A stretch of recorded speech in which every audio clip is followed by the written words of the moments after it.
So I'll go back to verse 21 and read all the way up. And there's also a few little purports sprinkled in between here, a few lines. And this is verse 21, so this is, something's going on here between the demigods, and they're trying to make some kind of agreement. Translation: immediately endeavor to produce nectar, which a person who is about to die may drink to become immortal. The demigods are speaking. O demigods, the demigods are speaking to other demigods. O demigods, cast into the ocean of milk all kinds of vegetables. No, not actually. Who's speaking? The Supreme Personality of Godhead is speaking, I think. Yeah, he's speaking to the demigods. O demigods, cast into the ocean of milk all kinds of vegetables, grass, creepers, and drugs. Then, with my help, making Mandara mountain the churning rod and Vasuki the rope for churning, churn the ocean of milk with undiverted attention. Thus the demons will be engaged in labor, but you, the demigods, will gain the actual result, the nectar produced from the ocean. One-line purport.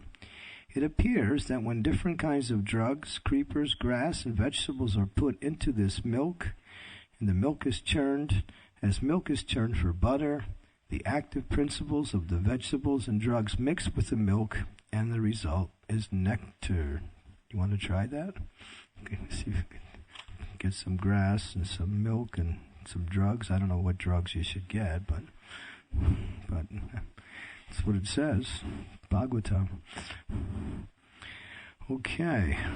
My dear demigods, with patience and peace, everything can be done. We read that again. My dear demigods, with patience and peace, everything can be done. But if one is agitated by anger, the goal is not achieved. Therefore, whatever the demons ask, agree to their proposal. Krishna's tricking the demons. A poison known as Kalakuta will be generated from the ocean of milk, but you should not fear it. And when the various products are churned from the ocean, you should not be greedy for them, or anxious to obtain them, nor should you be angry. More good instructions. Be equipoised and just let the demons do their thing. Krishna's advice. Another purport. It appears that by the churning process, many things would be generated from the ocean of milk, including poison, valuable gems, nectar, and many beautiful women. The demigods were advised, however, not to be greedy for the gems or beautiful women, but for waiting patiently for the nectar. The real purpose was to get the nectar. I guess nectar is better than ladies, huh? That's what it says here. Some people think ladies are the nectar, right? Ladies, you guys think you're the nectar. But, there's all kinds of nectar around. Not used, but, ladies in general, they think, we're the nectar for the men. But sometimes you get Kalakuta, it's something else. Everybody awake today? No, I don't think so. Anyway, so there's different kinds of nectar. And if you need a wife, you can try this, churn some milk and see if you get a wife from that. Those of you who are worried about astrological arrangements when you get married, you can churn it out and see what happens. No reaction. Okay, everybody's contemplating this. Okay, Sukadeva Goswami said, O King Parikshit, after advising the demigods in this way, the independent Supreme Personality, the best of all living entities, disappeared from their presence. Now he's given the advice, now he's gone. Then Lord Brahma and Lord Shiva, after offering the respectful obeisances to the Lord, returned to their abodes. All the demigods then approached Bali Maharaj. Okay, here we go. Verse 28. Maharaj Bali, a most celebrated king of the demons, knew very well when to make peace and when to fight. Thus, although his commanders and captains were agitated and were about to kill the demigods, Maharaj Bali, seeing that the demigods were coming in to him without a militant attitude, forbade his commanders to kill them. Purport. Vedic etiquette enjoins griha satrum api praptum vishwatam akututabayam. When enemies come to their opponent's place, they should be received in such a way that they will forget that there animosity between the two parties.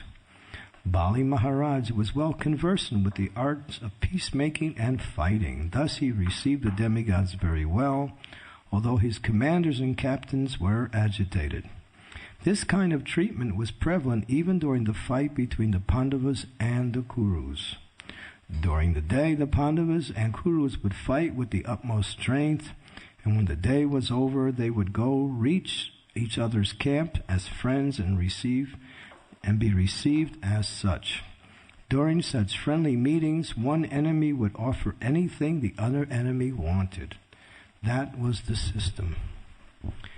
Om Agyan Timidandasya Gena Jana Salakaya Chaksu Unmilitam Yena Tasmai Shri Gurave Namaha Shri Chaitanya Manobhistam Staptitam Yena Bhutale Swayam Rupa Kadammayam Dadati Swam Padantikam Jai Sri Krishna Chaitanya Prabhu Nityananda Sri Advaita Gadadhar Siva Gauda Bhaktarindam Hare Krishna Krishna Krishna Hare Hare Hare Ram Ram Ram Hare Hare Hare Krishna Krishna Krishna Hare Hare Hare Ram Ram Hare Hare. So, Kshatriya Dharma, etiquette amongst the fighters. What can we say about this? Should we speak about fighting etiquette? Is that a good subject? No, you don't want to talk about that. All right, what should we talk about? Should we talk about today's type of fighting etiquette, what goes on as fighting etiquette today? Oh, it's horrible. It's brutal. There's no etiquette, there's no kindness, there's no chivalry, there's only brute force and violence, that's all. That's called war today. Today's wars are brutal. Really, really brutal. We're supposed to be more advanced than we were years ago, but we've become more like animals. Really. If you knew what was going on in the world, you would cry just to hear about it. It's so horrible. How cruel people are to each other. What even the slightest bit of remorse about what's going on. Men have been turned into animals by today's society. Literally animals. Vicious, ferocious, ruthless, without any sentiments, without any culture. Animals. But here we see, there is an etiquette, and that fighting was done according to certain rules and regulations and respect for the other individual. It was almost like a sport. There was some booty or some wager that was definitely going on. It was serious business, but still they observed the etiquette. And because of that, we read about Kshatriyas, they're part of the Vedic culture. There is chivalry, honor, charity, magnanimity, valor, courage in battle, all these qualities. It was done, people had culture. They had a sense of devotion, along with a sense of practical understanding of how life goes on in relationship to spiritual culture and material, what we say, values. Nowadays, it's just useless. People throw bombs in marketplaces and little children get blown up. And they think we gained some victory. This is going on. It's been going on for time immemorial, at least in the 20th century. Not 20th century, but in this last 1,000 years. Just brutal, horrible wars. But Kshatriyas had culture, they had value, they had prestige, they had a certain etiquette about them. And Bali Maharaj, when he sees the demigods coming, although his commanders and his captains are agitated, he's saying, we're going to talk now. So that's what they did. And one of the qualities of a Kshatriya is that if you ask them for anything, they have to give. That's the quality of a Kshatriya. No matter what it is, when Karna was asked to give he had built-in armor. He was born with armor on his chest. He was the son of the sun god, Vivishwam. He was the most powerful fighter on the battlefield. He was a match for Bhishma Dev. Bhishma Dev was invincible. But Karna was right up there. He was better than Arjuna. And Krishna knew it. Nobody could defeat Karna. But I don't remember who, but someone asked him, can you give your armor in charity? He did.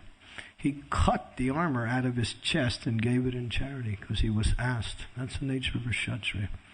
They'll keep their promise no matter, even at their own expense. Prabhupada tells the story how during the battle of Kurukshetra, they were fighting, and at night they would come to each other's camps and they would sit and talk and like friends. And one time, Arjuna came, and he was there with Duryodhana. And Duryodhana said, "Oh, Arjuna, you've come. Please sit down. Is there something I can do for you?" He said, "You want to win the war? You want to make peace? You want to end the war? You want to?"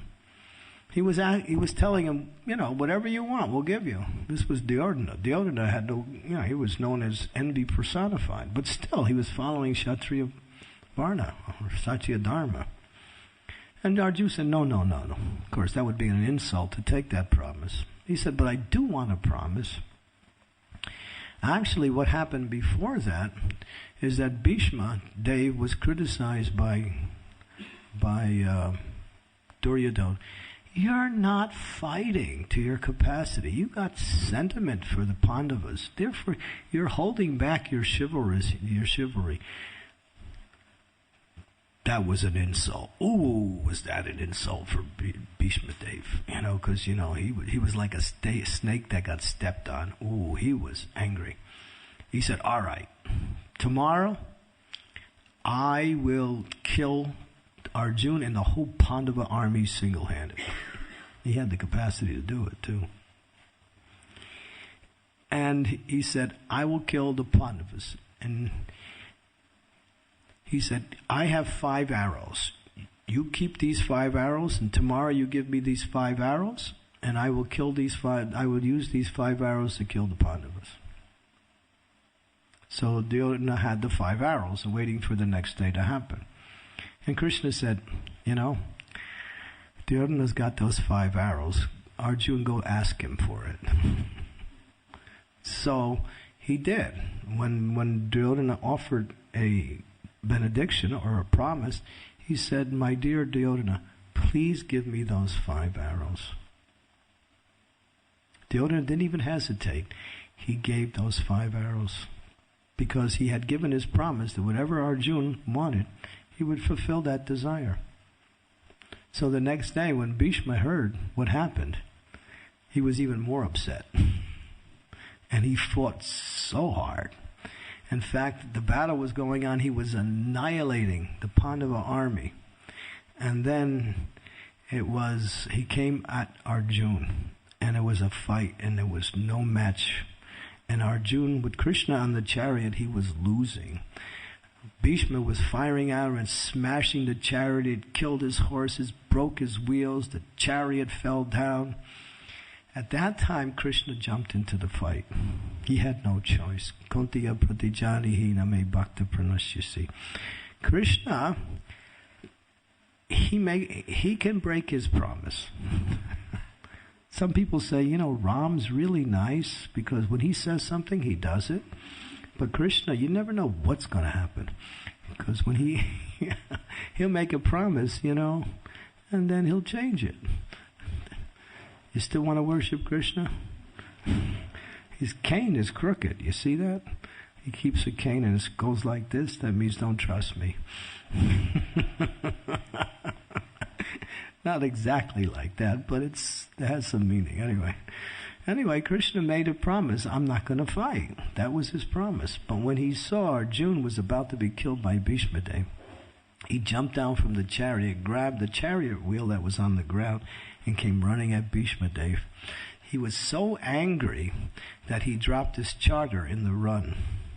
And there's a beautiful scene with Krishna. It's a painting, actually. Krishna's running with the chariot and his charter's falling off. And Bhishma's going, now my desire has been fulfilled. Krishna's fighting with me. And Bhishma was shooting arrows at Krishna, and Krishna was accepting those arrows. And this is from Vishwanath Chakravarti Thakur. Like a lover gives the beloved love bites. This is Vishwanath Chakravarti Thakur. This is what he was saying. That's how Krishna was accepting those arrows, like loving responses from his lover. And Bhishma Dev was feeling the same way because Krishna was accepting it that way. And Krishna, when he came, and Bhishma Dev was saying, now the fulfillment of all my desires has been fulfilled. And then he offered beautiful prayers to Krishna. And there's a whole series of prayers. He just glorifies Krishna as Parthasarthi. Because he's in the mood of Kshatriya, he's in the mood of chivalry. And he was seeing Krishna, and he wanted to see Krishna in that mood. He wanted to fight with Krishna. That was his rasa. That's called chivalry. Of course, that's one of the sub-rasas. But the mood is dasya ras, with the attachment to chivalry. Dasya ras. Dasya ras means servant. He was serving Krishna by fighting with Krishna. Krishna likes to fight. Did you know that? Wow, where do we get our fighting propensity from? Krishna. Right? Krishna. These propensities that we have are coming from Krishna because it's in God. It's in Krishna. It's in the Supreme. Therefore, it exists within the soul. When Krishna wanted to come to the material world, he had to have an excuse. And that excuse was to fight with the demons. So he arranged Jai and Vijay to somehow offend or make a mistake against the four Kumaras so he could come in the material world and fight. He doesn't go to Gold's Gym to work out, but he comes to the material world to fight. That's Krishna. He likes to fight. There are certain people who like to fight. There was one devotee in our movement. His name was Uddarata. He was a Green Beret Marine. He used to jump out of helicopters in Vietnam, and he would just run into fire zones. And it was just like, this would really turn him on. I mean, for some of us, we think, I don't even want to watch a more movie. It's so horrible. But this was his life. He joined the Hare Krishnas. And there was nothing to do. He didn't want to twirl some incense or cut some vegetables, What's he going to do? So he would always have that, that energy. So Prabhupada said to him, when you feel like that, just do some push-ups. So Prabhupada got down. Actually, Prabhupada got down and started doing push-ups. He said, you should do like this, Yeah, that's one time that Prabhupada did that. But one time the devotees were in Germany. It was in Germany, and it was Janmashtami, and the festival had just completed. And Uddarata was there, and the temple was kind of full because devotees had come for the celebration. And it was about 2 o'clock in the morning, and some bikers, some really Hell's Angels, really, the best of the Hell's Angels, guys that, you look at them, they look like Yamadutas, I mean, have you seen these guys? I'm from America, and boy, I've seen a lot of them. Their girlfriends look just like them, In fact, you can't tell the difference, And they act the same way, too. So anyway, they decided, let's have some fun, because they got drunk. And so they said, let's go to the Hare Krishna temple. So they did, and they took their bikes. They call them pigs, or they call them hogs. That's what they call their bikes, hogs. And they just crashed right through the window. It was a storefront. In the middle of the night, 2 o'clock in the morning. And then, all of a sudden, the devotees woke up and there was a big fight. There was these 3 bikers and all these devotees, and there was fight. So it was a good fight. And then Udarata came up, and he said, and he saw the scene, he said, "Thank you, Krishna." And he just moved the other devotees aside, and he had this little bar about this big. Jai Sri Radha Gokulananda ki jai. Sitaram Lakshman Hanuman ki jai. Gaurnitai ki jai. He had this bar, and he single-handedly beat those 3 guys. 2 of them ran out and never came back, and one didn't get up. He went to the hospital. So he did it alone. That's a Kshatriya. Fighter, knows how to fight. We need Kshatriyas in our movement. There are many devotees who have those skills. Sometimes you wonder, you can't engage certain people in cutting vegetables or just like twirling incense or, washing floors. They have this, you look at them and you think, why does he always look angry? Because he's not properly engaged, that's why. So, Kshatriya Dharma, and Prabhupada talks about this in many of his lectures, that we need a class of devotees who are Kshatriyas in our movement. They should be leaders, managers, protectors of all the devotees, and fighters. Whenever there's a fight, they should come forward and fight. Prabhupada writes this, yeah. When we got attacked, I was there in 1973. The temple in New Vrindavan got attacked by a motorcycle gang. And they came in with shotguns, they shot up the roof, and they shot 4 devotees. 1 devotee died later from the bullet wounds. Actually a couple of years later he died. But after that happened, we told Prabhupada about that. And you know what Prabhupada did? He said, you guys should train to fight. And the whole New Vrindavan was an army camp. We were doing left, right, march, push-ups, jumping jacks, and everything. I'm serious. You could check the history. What's his... Rupa Vilas, not Rupa Vilas, but who's that Bhajan Kirtan singer? Vyasaki. Vyasaki's second book describes it in detail, I think the 3rd or 4th chapter, of what happened in New Vrindavan. And Udarata came on Prabhupada's request, and he trained all the devotees. And we were shooting rifles, and good sadhana, right? Come to your sadhana this morning, make sure your rifle's clean. It was like that. It went on, and we were ready because New Vrindavan was a place where we would always get attacked. We got attacked so many times by motorcycle gangs, by people in the area, by just people would shoot at us. They would drive their cars on the road and run the devotees off the road. Even women and children, they would push off the road with their cars. They wouldn't hit them, but they would just come, and the ladies would have to dump in a ditch. It was like that. For years, we were under that kind of, energy. And Prabhupada wanted devotees to be able to defend themselves. He wanted a class of Kshatriyas, because he knew society is just violent, and if we're not ready to protect, and the mood is protection, it's not aggression. That's the whole thing. A Kshatriya is not an aggressor. Not at all. They don't get agitated and act. They respond to a situation accordingly. Their minds are strong, their intelligence is sharp, and they know exactly what to do. And Prabhupada wanted a class of devotees like that, and to more or less be there to protect the brahmanas, the cows, ladies, children, old people. This is mentioned in first canto, that these 5 types of persons require protection. And if we fail to protect any one of these 5, we get a reaction for not acting. This is the kind of offense you get when you don't act. If you fail to protect these 5 categories of living entities, there's a reaction for that. And so Prabhupada wanted Kshatriyas who were good managers and also skilled in fighting like that.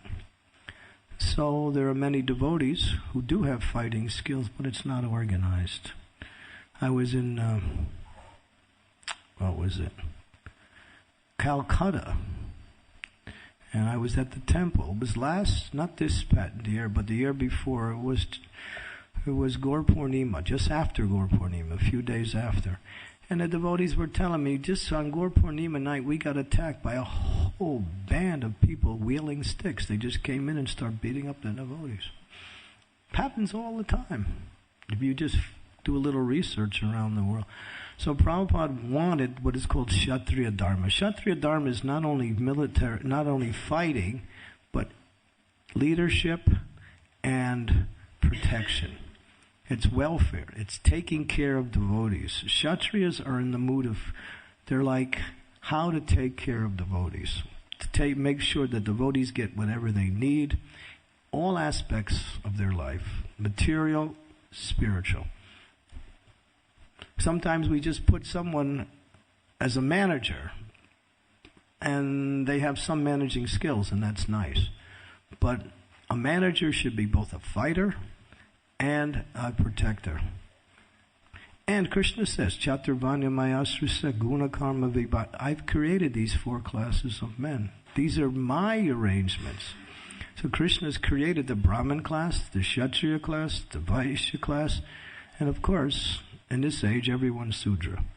But training brings out a person's qualities and character, and then engages them accordingly, and that service can be used to create a social system that is balanced and can cover all aspects of what we say activities, services, and material responsibilities, needs like that. So therefore, this Kshatriya Dharma is still somewhat weak in our society. And Prabhupada said Varnashram Dharma is where we have still yet to work on. How to create a society that has these 4 classes of men and ladies engaged according to their nature, which gives complete service and facility to the ashram and to the yatra, like that. Yeah. So here we're learning a little bit about Kshatriya Dharma. Of course we're not Kshatriyas, we're not Brahmanas, we're not Vaishyas, we're definitely not Sudras, but we're devotees who can be engaged according to one's nature. Krishna says in 2 places in the Gita, in the 18th chapter and in the 3rd chapter, one should be engaged according to their nature. And one is engaged according to their nature. So we do have many devotees who have that fighting spirit. Sometimes it comes out in the wrong way. But when it's engaged in Krishna consciousness and it's directed by Shastra and developed through philosophical training and teaching, then we have strong leadership. Because Prabhupada started our movement with a class of Brahmanas. He wanted Brahmanas. But then, later on, he wanted the Brahmanas to be trainers for the other Varnas. That's mentioned in the 1974 Morning Walk lecture in Vrindavan. You should listen to that lecture. It's 1 hour long. It's really a long morning walk. Usually Prabhupada's morning walks are about 30 minutes, 25. This one's 1 hour long. He speaks about the whole Varnashram system. But Prabhupada started by training devotees to become Brahmins, develop Brahminical quality. But he knew that not everyone would be of that nature. So when a class of Brahmanas was created, then they could evaluate and train others according to their nature. We have people who are like the Vaishya mood, merchants, bankers, what we say, cow protecting, like that. People who take, business and commerce, the economics of the society. have that. There's some people you just tell them a little bit about business, and they can create a business scheme in any moment. Like, did you hear this little story? It's a joke, but it's kind of like a nice little story. In India, there's a class of businessmen. They call them the Marwadis, right? We have any Marwadis here? Yeah, you're okay. Anyway, no offense. So a Marwadi and a peasant are sitting on the train, and all of a sudden, this is in India, a mosquito falls on the head of the peasant. So the peasant grabs the mosquito and eats it. The Marwadi's watching. So it goes on for a little while. And then a little later on, a mosquito comes and lands on the head of the Marwadi, and he takes it and goes to the peasant. You want to buy this?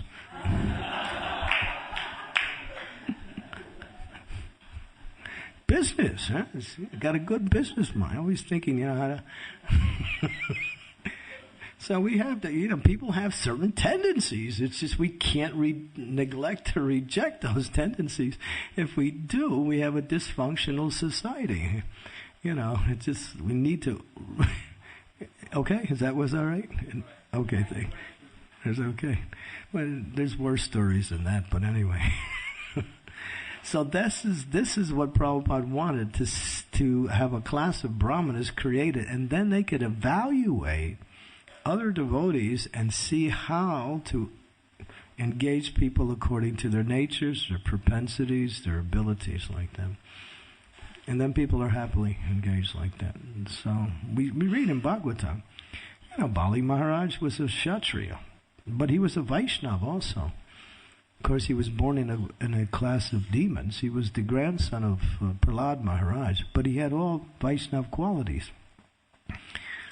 And when he saw the commanders from the demigods come, he probably suspected they had some motivation.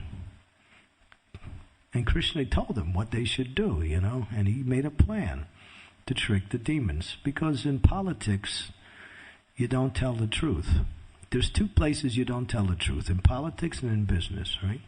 Right? Because if you tell the truth, yeah, it's true. Prabhupada says that. He said, how can you be honest in business? You just can't. It's just like, for you I make no profit, or for you I make only a little profit, only 500%, something like that. So business and ethics don't go together. It's like oxymoron, right? So it's just the way it is. And in politics too, politics means you win by any means necessary. That's politics. Just win. It doesn't matter. You just got to win somehow. So people use all kinds of methods to cheat. But here, that's in Kali Yuga. But we see in Vedic culture, it wasn't like that. People had a sense of value, a sense of etiquette, a sense of what we say spiritual acumen that let them use that first. And this is really important. This is really important. Listen to this. Your character is more important than fulfilling your material desires. If you have to fulfill your material desires at the expense of losing your character, don't do it. Or if you have to sacrifice character in order to fulfill, it's not worth it. Because character is what makes a Vaishnava. His culture, his character, his behavior, his activities are the essence of a Vaishnava's worth. So, therefore, here we see Bali, he's keeping his character, he's keeping his etiquette. He has some suspect that the demigods are here to do something. There's some trick, but he's telling his commanders, don't do anything. Let's talk. Kshatriya Dharma, Kshatriya etiquette, like that. Okay, so my point is that Prabhupada wanted Varnashram. He wanted devotees to be engaged according to their propensities. In 1974, he said, we are losing many devotees. Why? Because although they're chanting Hare Krishna and they're engaged in devotional service, they're not engaged properly. And it was difficult because then we only had so many devotees, and Prabhupada was trying to put devotees around the world in order to open up temples and spread Krishna consciousness, because Prabhupada knew he didn't have much time left. He knew, he said, I was old, I'm racing against time, I already had 3 heart attacks. Prabhupada had 2 heart attacks on a boat, and he had the 3rd one in 1967. 3 heart attacks. And the 3rd one, he prayed to Krishna, my mission is not complete. Please give me some more time. Krishna gave him 10 more years. Prabhupada's health was very bad. Even while he was with us, one of his kidneys was not at all functioning. He was functioning on 1 kidney. But Prabhupada was ruthless in using time, trying to spread Krishna consciousness. But he saw devotees weren't coming up to the standard. Therefore, he said, we must start this Varnashram college to train devotees how to become Brahmanas, how to become Kshatriyas, and how to become Vaishnavas. There's no such thing as training for Sudras. Like that. So, that was Prabhupada's desire. So, this, as a society, we still have to think what we need to do in order to come up to that standard. Because we bring devotees in, but how to engage people? That's where the Varnashram college comes. There's where training comes. There's where education comes. Not just bring devotees in, engage them because we need this service done, put them in this service. That's nice, that's surrender, but that can only go on for some time. And after a while, a person's propensities can be developed through education like that. Sometimes we fall into our own propensities just by the process of devotional service, but that doesn't always happen. That's why Prabhupada wanted this Varnashram college. He said it must be established like that. Okay, so question.